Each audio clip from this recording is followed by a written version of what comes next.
دا تعالی پر جایز دي. نو ورپسې 250 نمبر آیت وګوره چې لا يحل لك النساء من بعد، لا يحل لك النساء نجائز کېږي تا پر خذي من بعد اپس دغنا من بعد ظرف مبني مقطوع عن الاضافه مبني على الضمه، ظرف مقطوع عن الاضافه مبني على الضمه، مضاف الیه مقدر منوی ده که مقدر نصب منسیه ده؟ ها مقدر منوی ده. تا ته یاد دي کنه یې یاد؟ لا يحل لك النساء جائز نه تا ده پاره خذي من بعد پس دغه انواع اربعون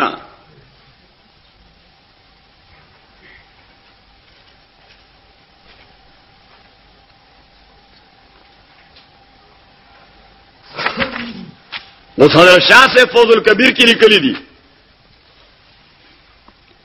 چې لا يحل لك النساء من بعد،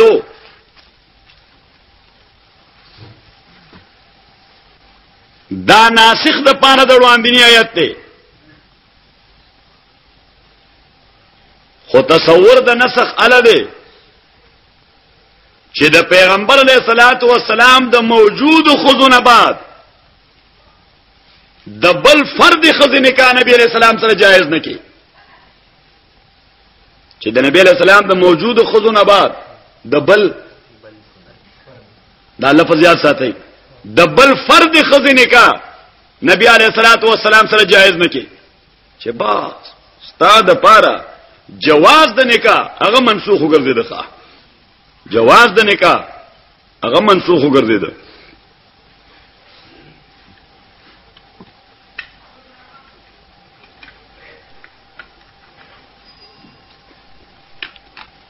نو په دا صورت دا من بعدو دیتا و مضاف الیه را وباسه چې لا يحل لك النساء من بعد هذه الايه، هذه الايه الرقم 250 پس د دې آیت نه چې نمبر 250 ته صورت کې د دینه بعد تعالی لپاره نکاح کول جایز نه دي، نکاح تعالی لپاره منسوخ وګرځیدل، نکاح تعالی لپاره منسوخ وګرځیدل. نو تخذ نشي نکاح کوله کمار ورکه هم کما ملکت یمینو کوي هم کبنات عمک او عمات کوي هم کامراه مؤمنه وهبت نفسها للنبي هم دې د لغون ډیر دقت والا فرق ته چې منسوخ ګرځي ولې او منسوخ نه ګرځي ولې ستاده پاره جائز نه دی. پس د آیت نمبر 250 نه نکاح کول د اللاتی اته توجورهن هم د مملکت یمینو کا هم د بنات عمک الى اخره هم د امراه مؤمنه وهبت نفسها للنبي هم صحیح شو. خدای شاسه په خپل تطبیق کړي بل ځای شاه سے فوز الکبیر کې د آیت منسوخ ګرځول دي. دا ان احللنا لك ازواجك ولا آیت فلا يحل لك النساء باندې منسوخ ګرځول دي، چرته ګرځول دي الفوز الکبیر کې او په خپل په کې جمع کړي دا په فتح الرحمن کې. فتح الرحمن د شاه سے ترجمه ده د قران فارسی کې. هغه وایي چې د کلمې د بعدو د لپاره مضاف الیه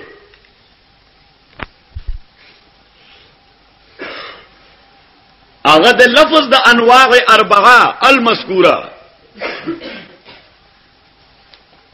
بیا به کې نسخ نشته. نو معنا دا شو چې پایت نمبر 50 کې سلور نوع خذتا لپاره جایز دي. سو نوع سلور نوع الا يحل لك النساء من بعد معنا دا چې جایز نه دي تا لپاره نساء سوا د انواع اربعون. نو دا تفسیر دا آیت دی، دا تفسیر دا ناسخ د لپاره د آیت نه ښه. لا يحل لك النساء من بعد يعني من بعد هذه الانواع الاربعه المذكوره.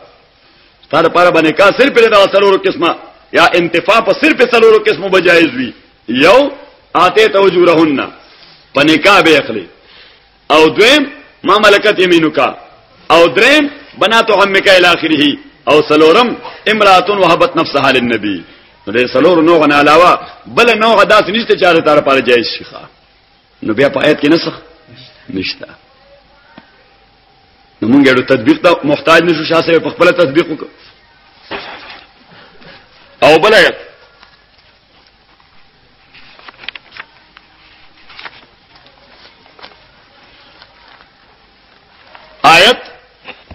د سوره المجادله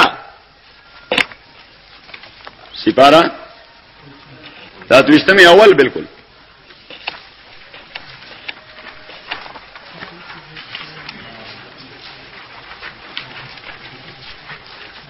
اومکتا آیت نمبر 12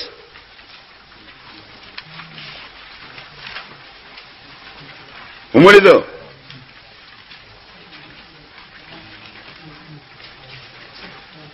یا ایها الذین آمنوا اذا ناجیتم الرسول او مومنانو اذا ناجیتم الرسول کله چې مناجات کوي د پیغمبر سره صلی الله علیه وسلم خصوصی محفل مناجات معنا خصوصی محفل اذا ناجیتم الرسول کله چې خصوصی محفل کوي پیغمبر علیه السلام سره فقدموا بین یدی نجواکم صدقه انړوان د کې مخکې د خصوصي محفل نا صدقتن هدیهتن هدیه صدقین مراد مصطلح صدقه نه ده هدیه مراد ده ځکه پیغمبر صدقې نه خوري ښه پیغمبر خیراتونه اخراتونه خورل د سپیرو کار دی ښه خیراتونه خورل د چا کار دی دا د سپیرو کار دی پیغمبر خیراتونه نه خوري هغه وساخو الناس د خلکو د مال خیری دي د خلکو د مال خیری دي د خلکو د مال خیری دي مولانا غیرت ځکه نه کیږي بس د اخیرو ته ناشتي ښه خدای دې په مولیانو رحم وکړي نو الله دې مولیان له کسبونه ورکړي الله تعالی دې مولیانو له کس د سلف علما د سلف علما ای په جبر استبداد سره دغه زکه والا چې دغه طبيعت کې خیره نور راغله ښه ای طبيعت کې خیره نور راغله بس جبر استبداد سره دغه والا نو پیغمبر صدقه نه خوري قبليه خوري نه قبليه خوري نه خپل اهل بیت لپاره هم ناروا کړی دي ښا تا باندې زکات د توې ټکه شي صحیح شو تا قران غلطه خدای دې خوار کا ار زکات قران نه دي ښا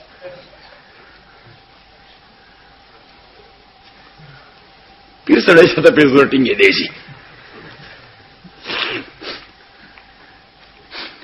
فقدموا بين يدي نجواكم صدقه نو تاسو وړاندې کوي د خصوصي مجلسنا هدیه الى النبي صلی الله علیه وسلم پیغمبر علیہ السلام ته هدیه راوړي ځکه خصوصي غش کوي نو خصوصي غش کې مولانا الیاس صاحب رحمت الله علیه دا هم دا ثابت ده چې خصوصي غش کله عالم سړي سره کوي نو څه کوي ها هدیه راوړي ښا هدیه تبلیغان په دې پوي کوي تبلیغان په دې پوي کوي وای دا د آیت نه ماخوذ دي چې دې بالکل خلاف نه کوي ښا سره دی وای بالکل خلاف ها خپل بزرګان ورته وای چې په دې اراده به نه وړي چې دا هدیه دا د عالم لزکه وړم چې دې راته مصیبت جوړ نه کی ځکه مولا خو چې شر کوي نو بس خو په یو خبره باندې ټول تبلیغان لپاره شر پیدا کول شي ښا اوس تبلیغان بلګي کال دې مهنت کوي چې مولا یو ځل خرافه وای دا غي ټول مهنت باندې گویا او بو وړي ښا نو ورته وای ک تاسو دې لپاره دا هدیه وړي چې مولا صاحب خپل بند شي نو مولا صاحب خپل بند شي چې زمون په خلاف څه اون وای انا بزرګان ورته بیا مو ثواب نه کیږي او نیت کې مو خلوص نشته ثواب مو نه کیږي نیت کې مو خلوص نشته انو وای چې وړي نو خالص دې لپاره چې عالم مستحق د اکرام دی نو بیا مو ثواب هم کیږي خپل به بند اتوماتیکلی ښه خدا پکې منوي مگر زوي فقدموا بين يدي نجواكم صدقه تاسو وړاندې کوي مخکې خصوصي مجلس نا صدقتن هدیه الى النبي صلی الله علیه وسلم او که صدقه په معنا د صدقې شي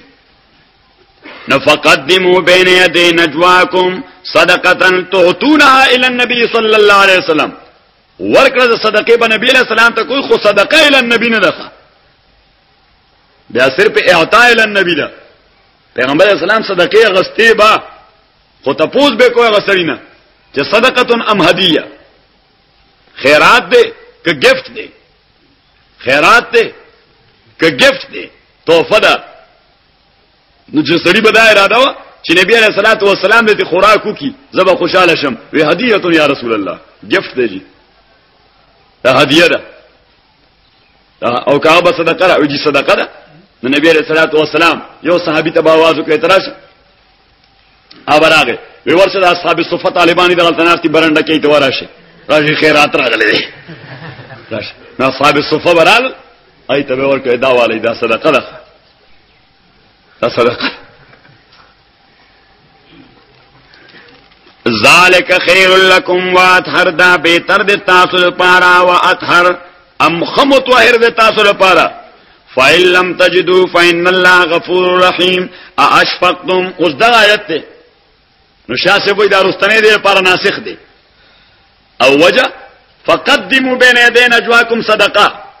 دا حکم د پاره د وجوب د صدقه او امام النجوا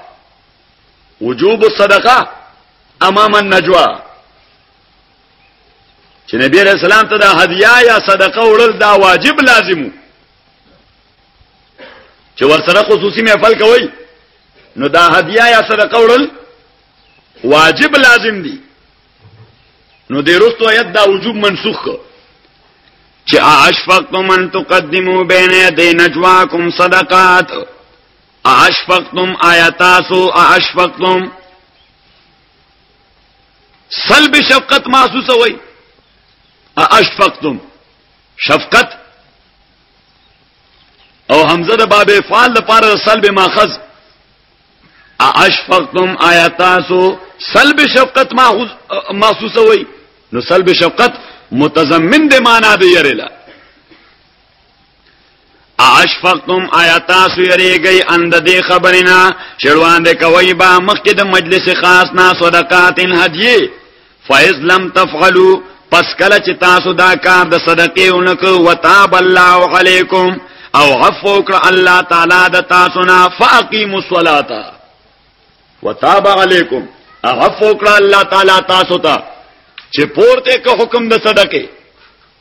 وتاب الله علیکم عفو کړ الله تعالی تاسو ته چې پورته کو حکم د واجب صدقې نو فاقیموا الصلاه نو پورته کو حکم د واجب صدقې رفع د حکم موږ وړاندې وې د نسخ تعریف کې چې نسخ عبارت تر سره د رفعنا نو رفع د حکم د صدقې وکړه نو شاسه وې د آیت ناسخ دی د دې وړاندې آیت د پاره چې فقدموا بین یدی نجواکم صدقه کومګو او شاسه استاد زاویتر نه منسوخه متى ما امكن الجمع والتطبيق بين الايتين لا يصار الى النسخ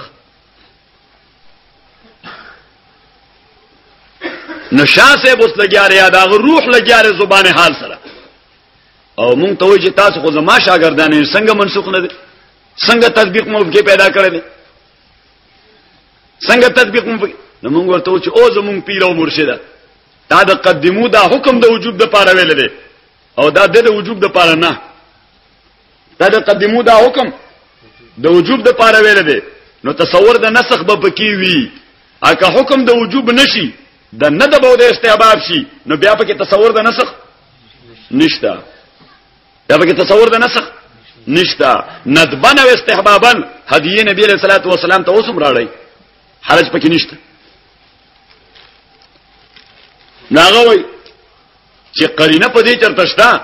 چې دا حکم د وجوب د پاره نه دی د ندب استحباب د پاره مونږه دا آیت په خپل قرینه ده دا آیت په خپل په دې قرینه ده چې دا حکم د وجوب نه دی د استحباب دی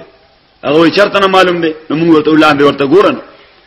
اذا ناجیتم الرسول کله چې خصوصي مجلس کوي نبی علیہ السلام سره فقدموا نلوان دی ولېږي بین یدین اجواکم مخکې د مجلس نا صدقه هدیه ندبن فقدموا ندبن استحبابیه دی ولېږي استحباب باندې قرینه ذالک خیر لکم دا خبر تاسو لپاره خبر مندوبه ښه ذالک خیر لکم دا خبر تاسو لپاره خبر مندوبه چې ادا د هدیه دا مندوبه وګرځیدا نو تصور د نسخ پکې پیدا نشخه او پنځم ځای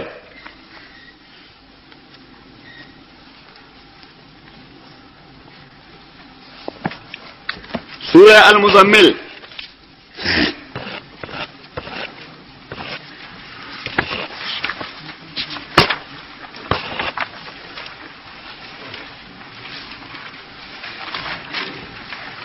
یا ایها المزمل قم الليل الا قليلا نصفه او انقص منه قليلا او زد عليه ورتل القرآن ترتيلا راو است یا ایها المزمل زیم مشدده او میم مشدد اصل دی المتزمل تا پزا کې مدغم در وجر قرب مخرجنا یا ایها المتزمل بثيابه المزمل معنا المتزمل بثيابه وهو المتلفف بها متزمل معنا متلفف یا ایها المزمل او مزمل المتلفف بثيابه قم الليل ادريگا طول شپه قم الليل ادريگا طول شپه الا قليلا مگر لگا حصہ نا شپه لس گھنٹے دا نو 9 گھنٹے ولا یو گھنٹہ آرام کوا دای معنا شو چې ادريگا طول شپه بالعباده الا قليلا مگر لگا حصہ نا اوس دا لګي سن سموراد دي دا رسته بیان دی یا بدل دی نصفه نیمنا او انقص یا کم من حدود نصفنا قلیلا لگا یعنی دریمنا نصفه او ثلثه ودرېګه ټول شپه خو نیمه شپه مو ودرېګه نو بقای نیمه ودرېګه ثلث د شپې مو ودرېګه نو ثلثانو کې ودرېګه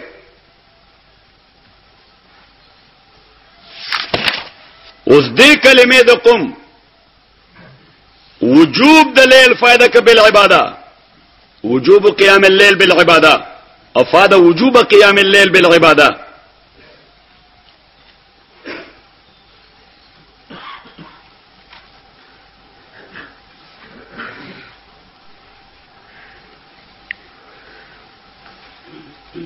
ناغوي چې دا وجوب الشاسه وي چې دا وجوب بیا منسوخ ګرځیدل دي په آخر د دې صورت باندې آخر د صورت آیت نمبر 6 ان ربک یعلم انک تقوم ادنا ستا پروردگار پویږي انک تقوم چې تبو درېږي بالعباده ادنا من ثلثي الليل کم د ثلثین د شپې نا ونصفه ادنا من ثلثي الليل ادنا کم من ثلثي الليل چې ثلثین د شپې دی انصف دی اثلث دی یو ډله دا کسان نه ملکا چې د تعامل ګری دی غیب ودرېږي والله يقدر الليل والنهار الله تعالی يقدر الليل اندازه کوي شپه والنهار اورز علم علن توسوه علم پتد الله تعالی تعالی تحصوه علن تستطيعوه چې تاسو به استطاعت نه د قیام د نصف الليل او د قیام د ثلثي الليل فتاب علیکم نرجو وکړه تاسو باندې فقرؤوا ما تيسر من القران ان الولي في قيام الليل دومره اندازه چې څومره تاسو ته اسانه د قران نه ناغه وجوب د قیام الليل چې نصف الليل یا ثلثین د لیل دا په قیام ژوند کې واجب دی نو فقرؤوا ما تيسر سره هغه وجوب منسوخ وګرځو هغه وجوب منسوخ وګرځو چې فقرؤوا بس سورته ودرې دیش نو 15 منټه ودرې دیش که 2 منټه ودرې دیش ادوایت ویل شي که 200 آیاتونه ویل شي فقرؤوا ما تيسر من القران خضر شاه سے په بعضی تحریرات خپلو کې بیا په خپل دینه جواب کړی دی د نسخ نه په خپل جواب کړی دی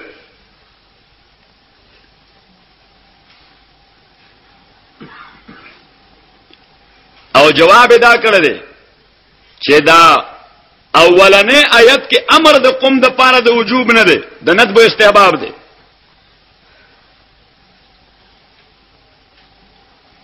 امر د وجوب نه دی، امر د استحباب دی. او دا قیام د نصف الليل یا د ثلث الليل یا د ثلثي الليل دا تر اوسه پورې مندوب پاتې دی او قیامت پورې مندوب وي. کدا بزرګ ټول شپه په عبادت ولاړی نو دا ښه کار دی که بد کار دی؟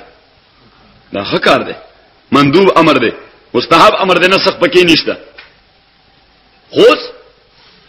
صرف د امر وشو د وجوب نه استحباب ته چې دا واجب نه دی، مستحب دی. قرینه په صدا نورت شیخ الشیخ مولانا حسین علی نور الله مرقده هغه وی قرینه په دیرستنی آیت کې په خپل موجود ده. قرینه د استحباب دیرستنی آیت کې په خپل موجود ده. جن ربک یعلم انک تقوم ادنى من ثلثي الليل ونصفه وثلثه انک تقوم ادنى چې تو درېږي ادنا کم من ثلثي الليل د ثلثین د شپې نه، تو درېږي کم د ثلثین د شپې نه. نو د من ثلثي الليل د دې جار مجرور تعلق د ادنا سره دی. دا جار مجرور دا متعلق دی دا ادنا سره. ادا نصفه او ثلثه دا عطف ته په محل د ادنا باندې، دا عطف ته په محل د ادنا باندې، او محل د ادنا محل د نسب دی، ځکه محل د مفعولیت دی. دا ادنا محل د مفعولیت دی، دی وجه نسبه او ثلثه منصوب دي. ان ربک تاکي سر ربستا يعلم پويږي انک تقوم ادنا چې تبودري کم د ثلثینو د شپې نه، ونصفه او تبودري نصف د شپې، وثلثه او تبودري ثلث د شپې. معنی صحیح لګي په محل باندې ها کم د ثلثینو د شپې نه دا معطوفن علی ادنا من ثلثي الليل دا کل عبارت معطوفن علی نصفه په بیا عطف ثلثه په بیا عطف دا نصفه و ثلثه دا په ثلثي الليل باندې عطف نه دی بیا مجرور خو بیا مجرور چې ادنا من ثلثه و ادنا من نصفه و ادنا من ثلثه ها ادنا من ثلثي الليل تو درېږي کم د ثلثینو د شپې نه نو د ثلثینو د شپې نه کم یا به نصف یا به ثلث وي صحیح شو نشو صحیح انا دا عطف شو پس په محل د ادنا باندې ستاره پويږي انک تقوم تبودري کم د ثلثینو د شپې نه اتبودري نصف د شپې وثلثو اتبودري ثلث د شپې نو قرینه د استحباب سره وطائفه من الذين معك او یو ډله د مؤمنانو بتا سره ودرېږي فلو كان الامر للوجوب لکان واجبا علی العین کله قوم الليل امر د پاره د وجوب وي نو دا به واجب عینیو او واجب عینی کې دی یوې ډلې په ادایګۍ د نورو غړ نه فارغيږي په واجب عینی کې دی یوې ډلې په درېدو د نورو غړ نه فارغيږي.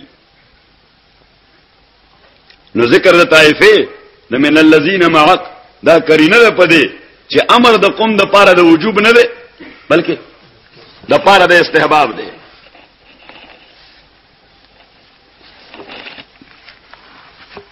ان شاء الله بس دا اول نه بزو هغه اخره پورې د موجود قران کې او منسوخ نه ښه د موجود قران کې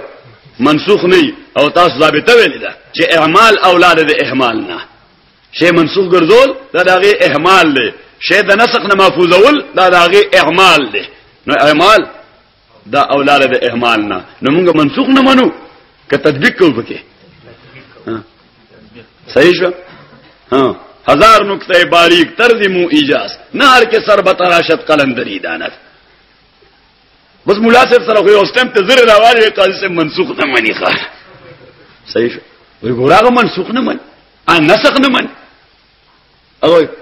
نو ما تم زمونږ مرمغس کپای په کېو کنه بیا به تم نه منې دوره بیره تم ځان لغر کړه بیا به تم نه منې ته په حکمت د نسخ ځان واقف کړه بیا به تم نه منې صحیح شو څنګه چلوي نمونږ نسخ منو نسخ ما تاسو ته یو وادي يهوديان نه مني نسخ ابتداء اسلام کې بلا ډېر احکام لاړل منسوخ شو ابتداء اسلام کې بلا ډېر احکام لاړل منسوخ شو ناغه هغه بیا وای دې ایت یو بیا څه ترجمه کوي نه د دې ایت یو بیا څه ترجمه کوي چې فینسخ الله ما یلقي الشیطان موږ ته موجود نه بیا ان شاء الله موږ وکړو او چې دې بس ترجمه کوي چې مان نسخ من آیاتنا وننسها موږ ته موجود یا ان شاء الله به ورته پته ولګي چې موږ سوې چې مان نسخ من آیاتنا وننسها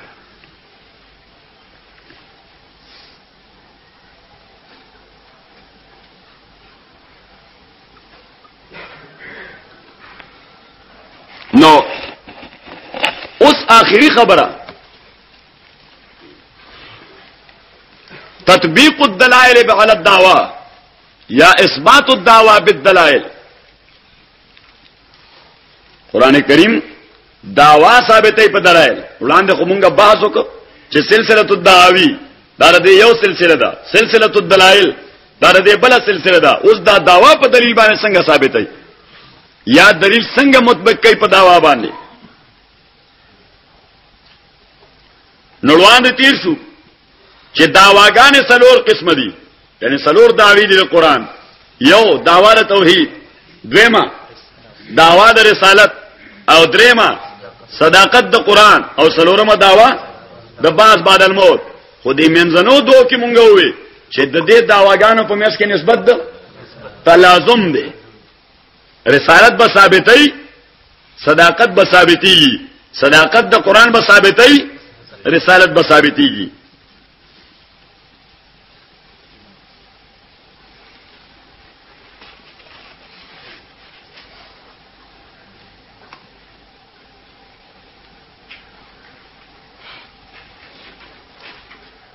بیا دغه دعواګانې قران ثابتې په مختلف قسم دلایل باندې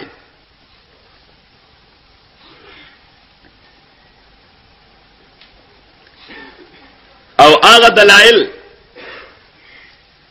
راوړي په سبیلې د تقریب تام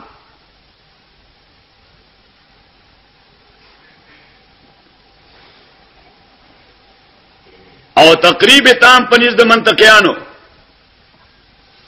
عبارت تر دینا چې دلیل راوړی شي مثبت د مدعا چې مسکت د پاره د خصم وي دلیل راوړی شي مثبت د مدعا کله به یو دلیل مثبت د مدعا وي خو خصم ور سره ساکت کیږي مثبت د مدعا چې مسکت او مفهم د پاره د خصم وي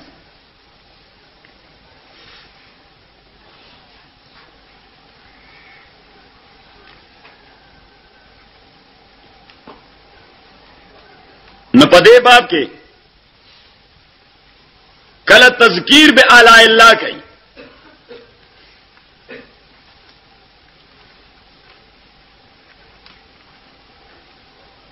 لکه آیت د سوره بقره اعبدوا ربکم الذی خلقکم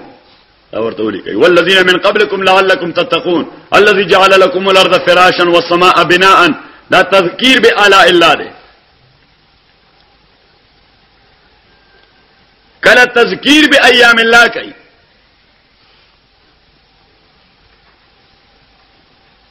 لکه فرمای فکذبوا رسلی فكيف كان نکیر دغه خلقوم زما د رسولانو مخالفت او تکذیب وکړو عذاب څنګه عجیب عذاب فکذبوا رسلی فكيف كان نکیر کله تذکیر به ما بعد الموت کوي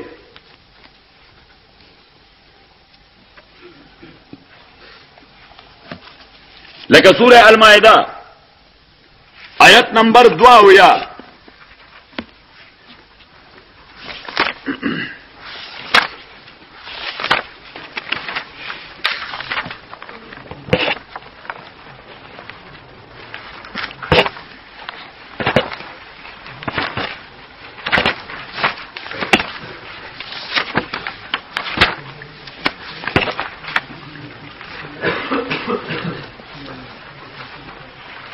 آیت نمبر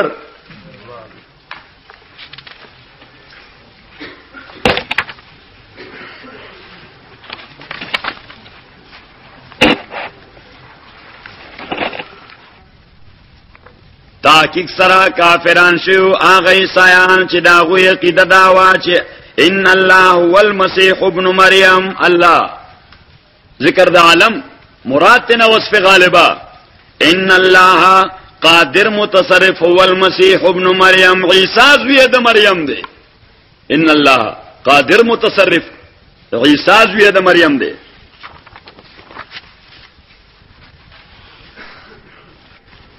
نو اللہ تعالی تذکیر بما بعد الموت کو تذکیر بما بعد الموت چینو من یشرک بالله فقد حرم الله علیه الجنه ومأواه النار وما للظالمین من انصار. خدای وای مرګ نه بعد به دوزخ ته ځي. دا تذکیر بما بعد الموت ته مرګ نه بعد به دوزخ ته ځي. ومأواه النار وما للظالمین من انصار. اور پسې وګوره لقد كفر الذين قالوا ان الله ثالث ثلاثه وما من اله الا اله واحد وان لم ينتهوا كافرون شو کسان چې غوي ان الله ثالث ثلاثه تاکي سره الله تعالی دا دریم د په نمبر کې د درو متصرفانو یو متصرف او مشکل کشا الله او دویم متصرف او مشکل کشا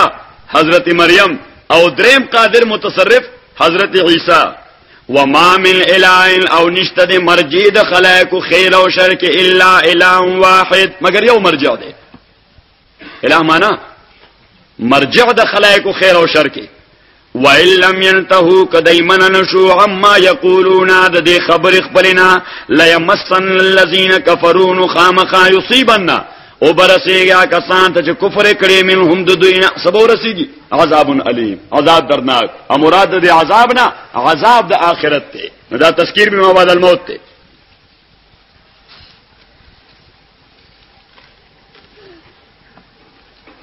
او تذکیر او بل اثبات د داوا په زمن د تردید د عقاید او باطلو کې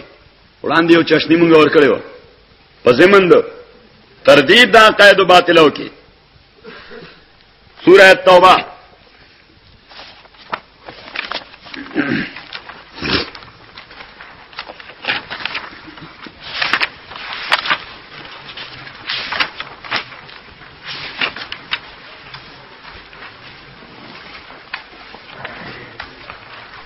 لایت ویو دل مخکم راوڑو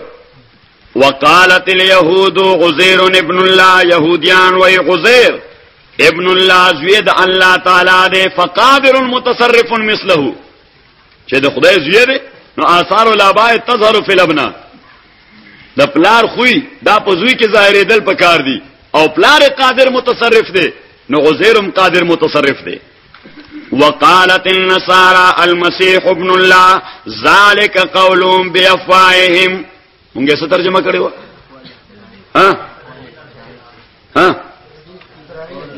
ذالک قولهم بافواههم. دار دوی قول اختراعی دی لا دلیل معهم على ذلك. ایسره په دې خبره دلیل نشته. دې ته قول بالفوه وي. قول بالفوه یا قول بالفم یا اقوال بالافواه. مونږ پښتو کې هم دا سړیا سره خلی خبرې دي. دا سړیا سره خلی معنا دا چې تصوراتي دنیا کې اوسه چې د وجودي دنیا سره د خبرې هیڅ تعلق نشته. الله تعالی هم بعینی دغه تعبیر ګدار دی سره خلی خبرې اځه بات پیمانه کوي. مونږ پښتو کې دا دوی سه بات پیمانه کوي.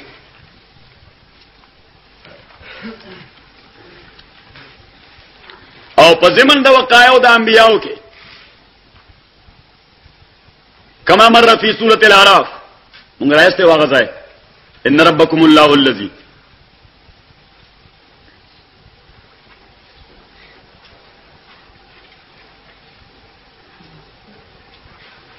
بس کنم خود زیرا کان رائی بس است. بس دالس دولس راځي چې موږ خبرو وکړه دا به ان شاء الله ټول قران کې دغه انداز باندې تطبیق وکړه. ټول قران کې به دغه انداز باندې تطبیق وکړه. سورہ الفاتحہ.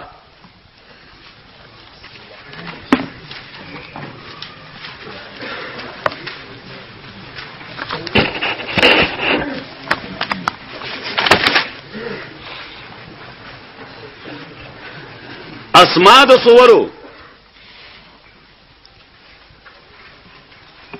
دا توقیفی دي، توفیقی نه دي.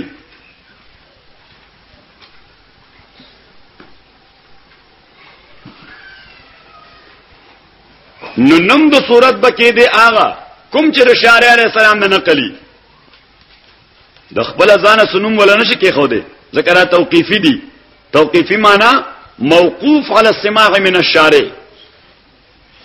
موقوف على السماع من الشارع.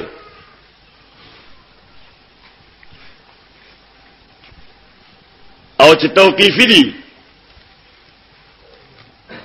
نو د دې ترجمه باندې کیږي په طریقې د ترکیب اضافي.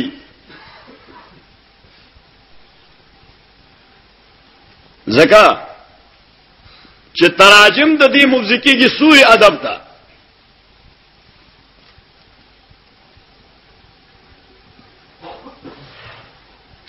لکه ترجمه بکې د سورۃ البقره نو بقره وای غواته ا سورۃ البقره معنا غواواله سورۃ، سورۃ بقره معنا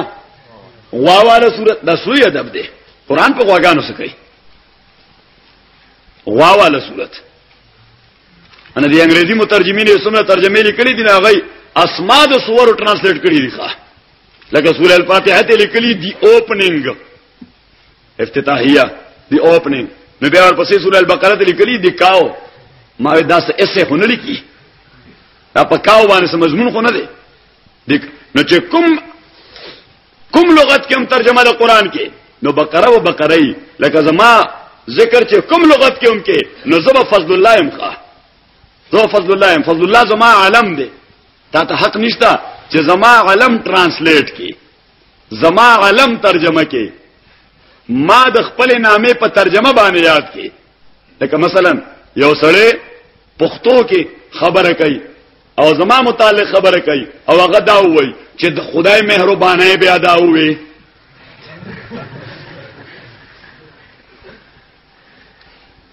صحیح شو. یا فارسی کی ترجمه کوي او هغه وایي چې عنایت خداون ای گفته است. صحیح شو. یا انګریزي کی ترجمه کوي چې دی گریس اف الله سیډ ان لله و انا الیه الک دلته وایي چې فضل الله سیډ فضل الله گفته است فضل الله دا وایي. صحیح شو. نو علم دا ترانسلیټ کیږي نه نو که ترجمه پښتو کې نو بیا به موای سورۃ البقره دا سورہ البقرہ ده دا څنګه دا سورت غواواله سورت ده یا اردو کې وایي گائے والی سورت ہے گائے والی. دیو جن بازی علماء چې ترجمه کوي د اسماء او د صورو نو احتیاط پکې کوي. سورۃ البقره ای سورۃ التي تذكر فيها البقره ای سورۃ التي تذكر فيها البقره هغه سورت چې هغه کې د بقره یو ذکر راغلی دی ای سورۃ التي تذكر فيها البقره. سورہ الفاتحه مونږ وړاندې د شپږو اقوالو په اساس دا ټول قران سورہ فاتحه ته راجمه کړ. دا ټول قران مو سورہ فاتحه ته راجمه کړ چې سورہ فاتحه د قران کریم خلاصه ده. بیا د دې سورہ الفاتحه د پاره نبی علیہ الصلوۃ والسلام نو وښ نامه منقول دي. بعضه داغینا الفاتحه الکنز الوافیہ الکافی الشافیہ الشفاء الرقیہ سورہ الحمد سورہ السبع المثانی سورہ القرآن العظیم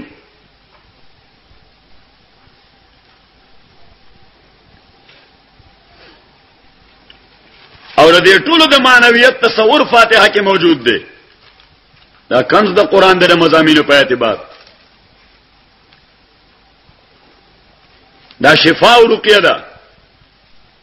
ابو سعید خدری رضی الله تعالی عنہ هغه لدیغ باندې تاسو د بخاری کې د 100 تراجم وړاندې دا حدیث تیر شوی دی. یو ترجمه لاندې نه، دو درو تراجم وړاندې امام بخاری دا حدیث ان فی الحي لدیغ فهل فیکم من راق. ابو سعید ورسره لاړو رضی الله تعالی عنہ، ای ورته سلويخ یا دیرش غړي ورکړي. حضور علیہ الصلوۃ والسلام ورته ان حق ما اخذتم به اجرا کتاب الله. نو سوره الرقیہ ده، الکنز ده، الشفاء ده الی اخره. خو السبع المثانی سبع معنا و مثانی معنا مکرر. نو فاتحه ته سبع المثانی ویل شو. آیاتونه دې بل اتفاق ودی.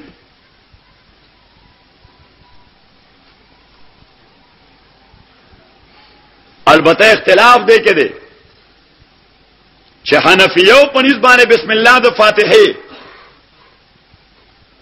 دا آیت د فاتحه نه دی، انعمت علیهم باندې آیت دی.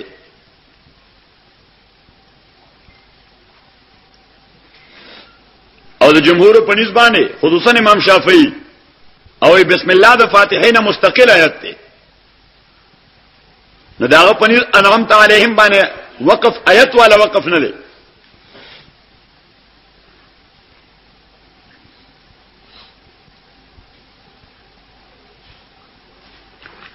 او مثانی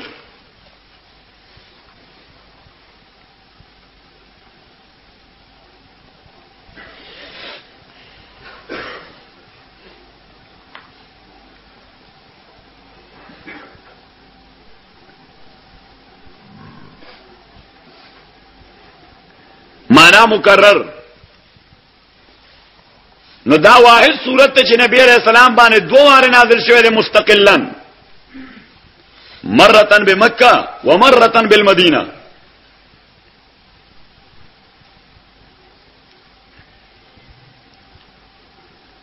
او یا لانها تتکرر فی کل صلاه،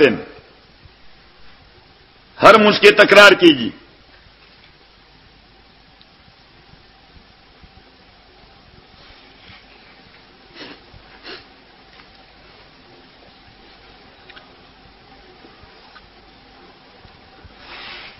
مسألة التسمية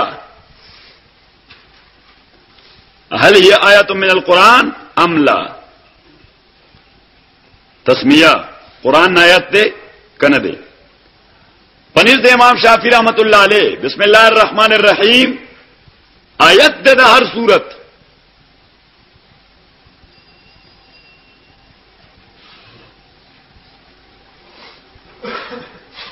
او تحقیقی مذهب د حنفیو دا ده چې بسم الله الرحمن الرحیم آیت د هر صورت نه ده، آیت د مرتن من القرآن لا علی التعیین. آیت یو کرت د قرآن آیت ته خصو لا علی التعیین. د کوم صورت آیت ته لا علی التعیین. دیو جن تاسو حافظان چې تراوی کوي نو څوک سورې ضحا ته مخکې وای، څوک سورې الفیل ته مخکې وای، څوک سورې الاخلاص ته مخکې وای. حافظانو ته پته نشته وای ولې دا ورته پته نشته. ځکه د حنفیو د تحقیقی مذهب پیش نظر دا آیت من القرآن د لا علی التعیین. نو چې کم ځای دی وی یو ځل ویل پکار دی چې دا قرآن ناقص نشي. او عام مذهب د حنفیو دا دی چې د سره او کا آیت دنه د قرآن نه.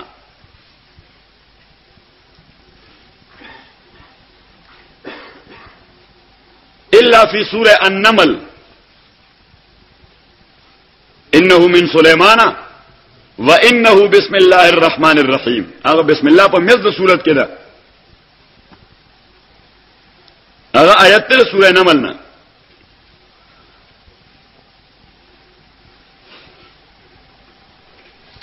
او دلیل له حنفیو دا ده چې صحابه وایي چې مونږ به د نبی علیه الصلاۃ والسلام نه اختتام د یو سورت زدکو نو لا نعرف الا حين قال بسم الله الرحمن الرحیم مونږ ته پته نو چې سورۃ خلاص شو الا براته پته ولګی چې نبی صلی الله علیه وسلم به وي بسم الله الرحمن الرحیم. نو افاده ده خبره وکړه چې بسم الله الرحمن الرحیم دا پیشنګلی د امتیاز د صورت من صورت وا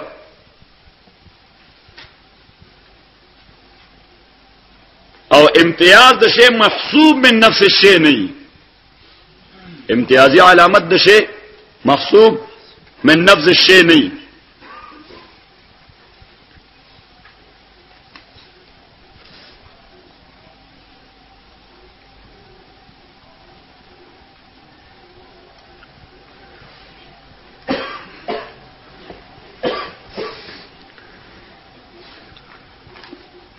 بسم الله الرحمن الرحیم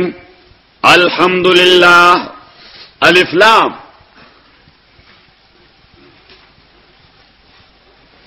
په ابتدائی تقسیم باندې دو قسم دي اسمی او حرفی. اسمی داخليږي په اسماء او مشتقه باندې لکه فاعل مفعول اسم فاعل اسم مفعول. او الف لام حرفی د دې څلور مشهور استعمالات دي. الف لام جنسی ماهیت د مدخول فائدہ کوي الانسان ماهیت د انسان حیوان ناطق. الف لام استغراقی شمول د افراد د مدخول فائدہ کوي.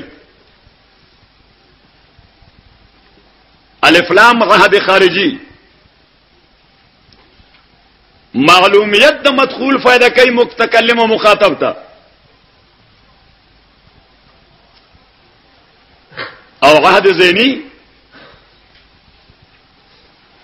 معلومیت د مدخول فائدہ کوي صرف متکلم ته نه مخاطب ته.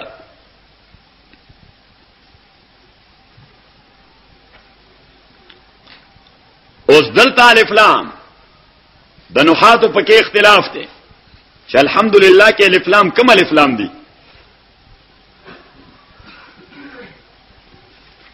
شراح د شرح جامی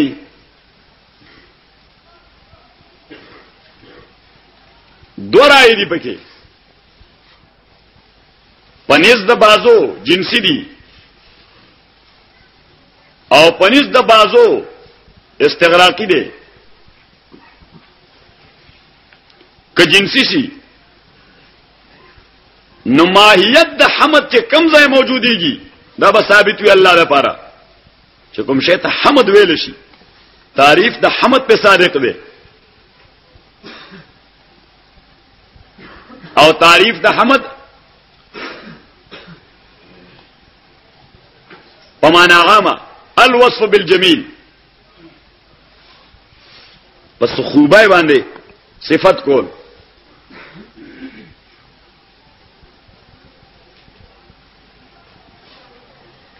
نو بیا غي ترجمه کوي چې جنس حمد په جنس مکان او جنس زمان کې ثابت دی الله تعالی لپاره. جنس حمد په جنس مکان او جنس زمان کې ثابت دی الله تعالی لپاره. او سو کوئی استغراقی دي ناغي وای ټول حمدونه په ټولو امکنو او ټولو ازمنو کې ثابت دی الله تعالی لپاره خو اما بواسطه او بدون واسطه یا په واسطه ولا ثابت وي یا بغیر د واسطې نه. بلا واسطه تعریف د خالقیت د الله تعالی بالواسطه کمالات د انسان با کماله.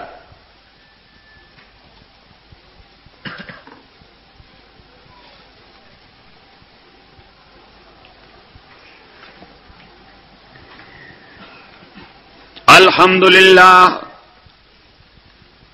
جنس حمد په جنس مکان او جنس زمان کې ثابت دی الله تعالی لپاره دا مدعا شو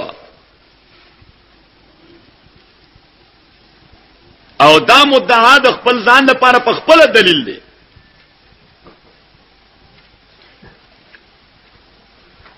ځکه لفظ الله علم للذات الواجب الوجود المستجمع لجميع صفات الكمال المنزه عن النقص والزوال او چې کوم ذات متصف په دې صفات وي نو دا معقوله او منطقي ده چې حمد بل هغه لپاره ثابت وي ښه نو دا دعوا د خپل ځان لپاره په خپل دلیل دی آفتابه مد دلیل آفتاب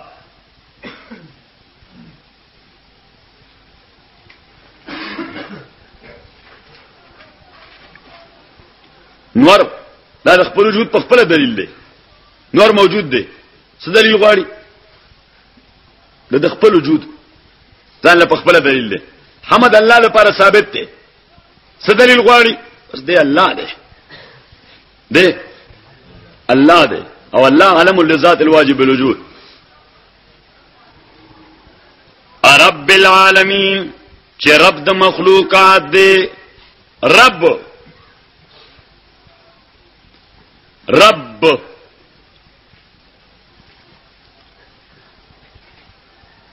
لغتن اطلاق کیږي په هغه ذات چې رسول کې د یو شی له تربیتن اوج کمال تا رسول کې د یو شی له تربیتن چرته اوج کمال تا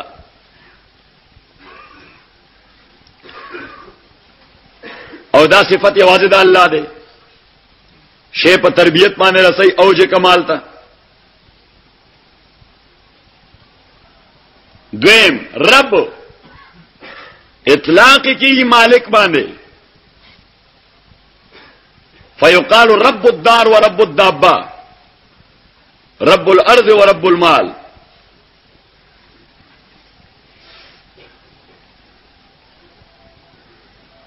نو په صورت د اضافت کې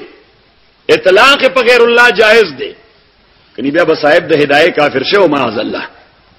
ذکا ولو قال رب الارض ولو امره رب المال بان يصرف ماله في كذا وكذا در رب اطلاق کړه د په مضاربت کې پر رب المال په اجاره کې پر رب الارض پرهان کې پر رب الارض او چې کله د مجرد راشي د اضافت نه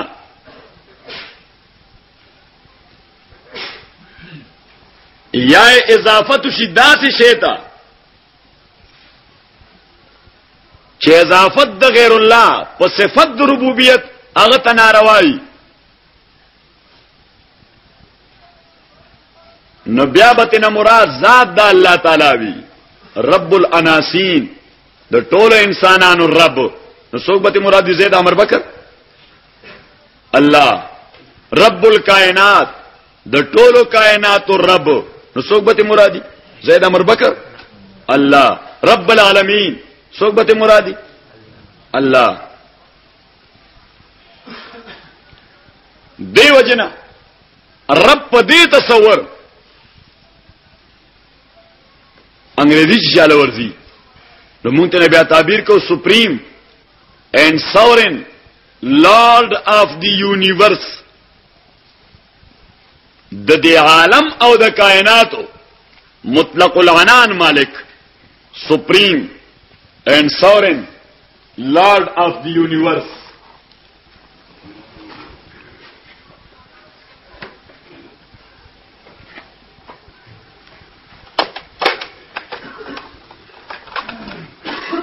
supreme and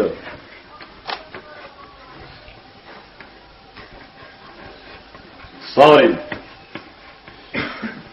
Lord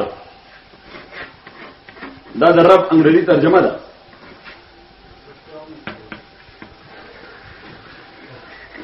of the universe supreme and sovereign supreme माना عظیم تر sovereign माना حاکم تر حاکم، حاکم تر حاکم of the universe، د دې ټول ګلوب او د ټول عالم رب العالمین. الحمدللہ جنس حمد په جنس زمان او جنس مکان کې ثابت ته الله تعالی علی رب العالمین چې مالک مربی د ټول مخلوقات دی. بیا به دا ترجمه شي نو دواړه لغتونه ملحوظ ساتي نو سمانه به شي مالک مربی چې مالک مربی یا حاکم مربی د ټول مخلوقات دی. عالمین جمع د عالم ده، اطلاق د عالم په ما سوا الله کیږي او عالم ورته ویل شو لانها علامه على وجود صانعه. عالم ته عالم ځکه وایي چې دا علامه ده په وجود د صانع باندې. وفي كل شيء له آیه تدل على انه واحد. ہر گیا ہے کہ الضمیر ید وحدہ لا شریک لہ گوید. برگ درختان سبز در نظر ہوشیار، ہر ورق دفتری است معرفت کردگار. الحمدللہ رب العالمین جنس حمد ثابت ته په جنس زمان او جنس مکان کې خاص الله تعالی لپاره رب العالمین چې حاکم مربی یا مالک مربی د ټول مخلوقات دی. الرحمن الرحیم. الرحمن مبدا د دوالو د رحمت ته او رحمت عبارت دی د هغه رقت قلبینا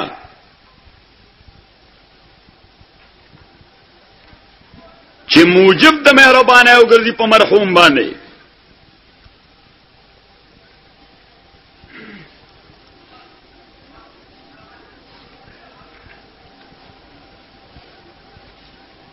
اوس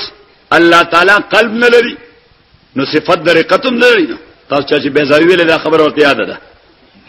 الله تعالی قلب نه لري نو صفات د رقتم نه لري ځکه دا لوازم د جسم او جسمانیت دي. دا لوازم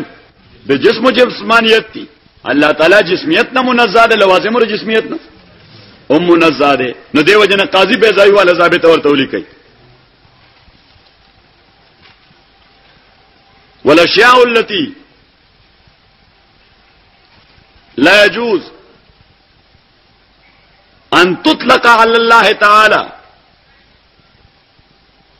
مباشرة. الفاظ د بیزای چار څنګه وي؟ مباشرة يلزم ان تراد لوازمها وعواقبها. هغه لوازم او عواقب مراد اخلي. نو رقت قلب مستلزم د مهربانه کول الله. نو د رحمان معنا مونږ ترجمه کو په مهربان باندې. مهربان دی باندې رحمان دلالت کو دلالت التزامی.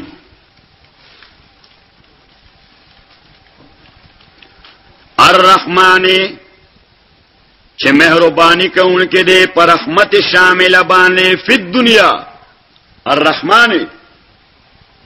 بالرحمت الشامله فی الدنیا چې مهرباني کوونکې دی د رحمت شامله په دنیا کې. فتشمل رحمته المسلم والکافر. دا دنیوي رحمت مسلمان او کافر دواړو له شامل دي.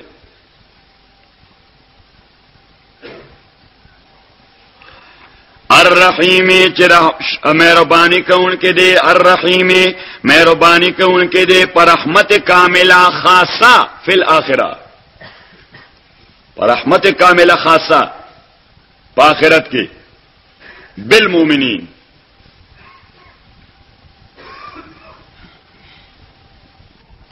او دلیل په آیت ته وکانه بالمؤمنین رحیما.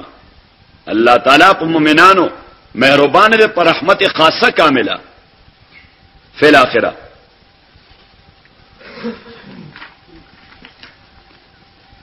الرحمن الرحیم. اوس رحمان دغه ترجمه د دنیا په قید د رحیم دغه ترجمه د آخرت په قید دا مچرتن را واغسته د قول د حضرت علی رضی الله تعالی عنہ. حضرت علی دعا کولا یا رحمان الدنیا و یا رحیم الاخره، یا رحمان الدنیا و یا رحیم الاخره.